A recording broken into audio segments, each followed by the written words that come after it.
Hey folks, this is Vince with Dad's Gaming Addiction, and today we're going to talk more X-Wing.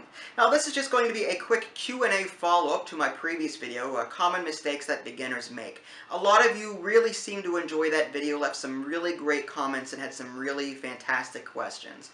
So I wanted to answer some of those in video form so that I could show you some examples and show you how some of those scenarios would play out. So without further ado, let's move over to the table and answer some of those questions. Okay, so our very first question comes from Jimmy Munden. I apologize ahead of time if I butcher your names. But anyway, he actually left this comment on a separate video. It was a gameplay video where it was these two ships facing off against one another. The Slave One destroyed the Millennium Falcon, and his question was, how come the Millennium Falcon couldn't shoot back before he was destroyed? Well, during that video, the Slave One had a pilot skill that was higher than the Millennium Falcon. Because of that reason, the simultaneous attack rule does not come into play.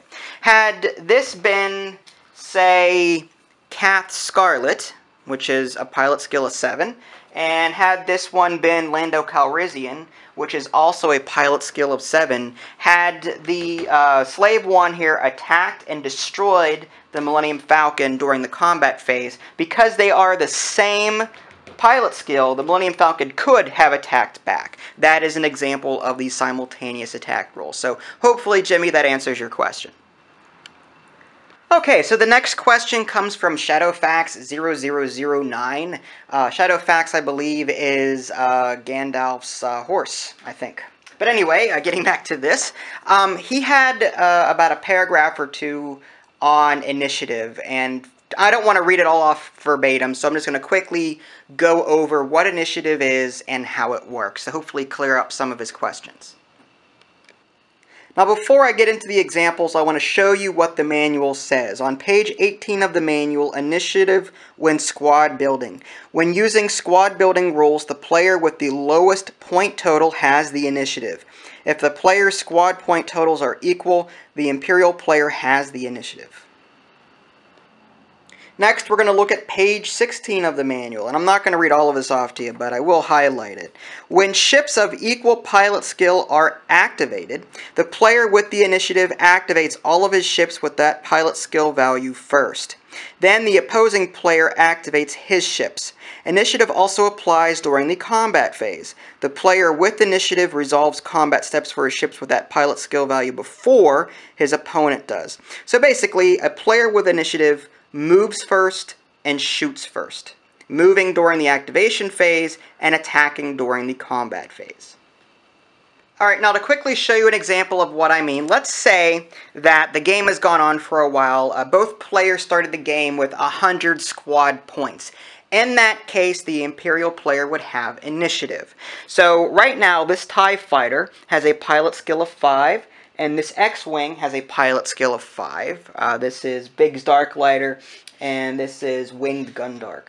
But because the Imperial player has initiative, when they reveal their maneuver dials, this TIE fighter will get to move and activate first. So the TIE fighter will reveal it, use the template, move whatever, then put down, say, a focus token or whatever he wants to do. Then the X-Wing will go ahead and activate, reveal the maneuver dial, move, take an action, that kind of thing.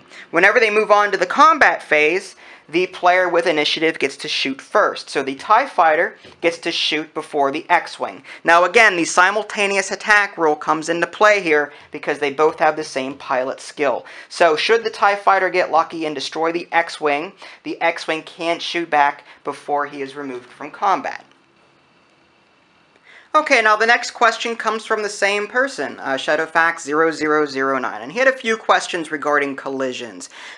He gave the scenario that if a X-Wing here had a target lock on a TIE fighter, and the TIE fighter revealed the maneuver dial and ran into the X-Wing, does the target lock stay, and does the X-Wing still get to take an action?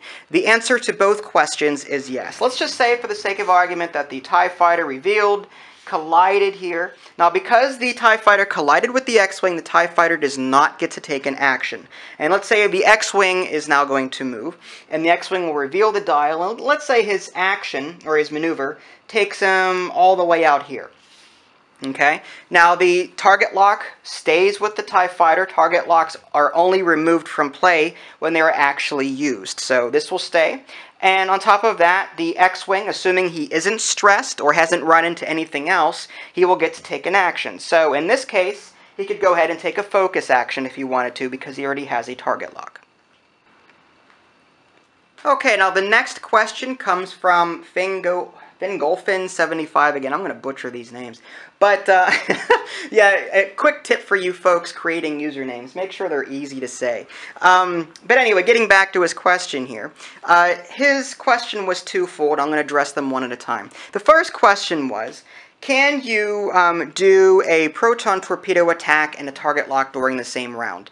And I want to stress here what he said. He said, could he take the proton torpedo action the same round that he took a target lock? And I just want to quickly correct that. A proton torpedo is not an action, that's an attack. And that occurs during a different phase than the activation phase. So let's say, for example purposes, that we've got a Y-wing here with proton torpedoes and this TIE interceptor.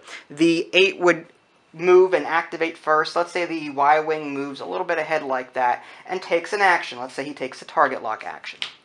Now again, that is an action, and that's it. So now the TIE interceptor gets to move. He has a pilot skill of 9. Let's just say that he goes up like that, I don't know, and then goes ahead and does a barrel roll, comes out here, whatever. You get the idea. So now that ends the activation phase, and now we're going to move on to the combat phase. Well, this proton torpedo card is an attack, not an action. So here the Y-wing has a few choices. Let's say the TIE interceptor has attacked and the Y-wing has taken damage, whatever. The TIE interceptor gets to go first because he has a higher pilot skill. But now the Y-wing gets to shoot back. Let's say he survived. And he has a choice to make. He can use his regular primary attack, which has an attack value of 2. He could use his target lock to re-roll some of those dice if he wants to. Or he could spend his target lock to use this proton torpedoes and attack with 4 attack dice. So hopefully that answers that question. Now, Fingolfin75 also had another question regarding collision. Let's say you've got 2 big bulky ships like this and their models touch but their bases don't. Does that count as a collision? The answer is no. The only way a collision occurs if the bases actually touch. In this case, you've got these 2 models touching here, but the bases aren't touching, so that would not count as a collision. To get around that, what you'll want to do is use more of these pegs. If you've got a lot of ships on the board, put your ships either higher up or further down so that they avoid colliding with one another. At least that's my advice to you. Alright, now this next bit comes from Vince Alvarez, and he left a comment, not a question, regarding the clarification of what ion tokens actually do. And I wanted to recognize that because he is definitely on point with this. And I probably should have covered this more in depth in my last video, but again, it was more for beginners, not for advanced players. But it's worth going over anyway. Now, let's just say for the sake of argument that this TIE Phantom was cloaked and ionized in the last round. And it's the start of a new round now. Players are revealing maneuver dials and moving and activating and all that jazz. So when we get to the TIE Phantom here, he is ionized and cloaked. Now let's say that Echo here wanted to decloak. Well, you can't do it. And the reason for that is whenever you have an ion token like this, you only move 1 straight ahead. There is no maneuver dial involved. And that is very important because some abilities say immediately after revealing your maneuver dial, you can do this and this and this. But since there is no maneuver dial involved with an ion token, you'll have to ignore some of those abilities. So if Echo wanted to decloak here, which involves him using like a 2 template immediately after revealing the dial, he can't do it because there was no maneuver dial for this particular turn. So in this case, I mean, he could, decloak on a future round where he's not ionized, but for this particular round, he would not be able to decloak. Now, he could, after moving 1 straight ahead, he could still take an action, but he wouldn't be able to decloak. There are some other abilities, like advanced sensors, I think it is, and some other abilities that rely on that wording immediately after revealing your maneuver dial. So keep that in the back of your mind when you're resolving these ion tokens and trying to perform some of those abilities. Alright, and there you have it, a very brief Q&A session. More than likely I'll be holding more of these if I get more comments, so keep them coming. If you have any questions, feel free to ask. I'll be happy to answer them. I think I've already answered a lot of these questions already in the comment section, but again, I wanted to do a video because sometimes visuals are easier for people to process. So with that being said, if you haven't already subscribed to my YouTube channel, check out my official website, www.dadsgamingaddiction.com. This is Vince, thanks for watching, and I'll catch you next time.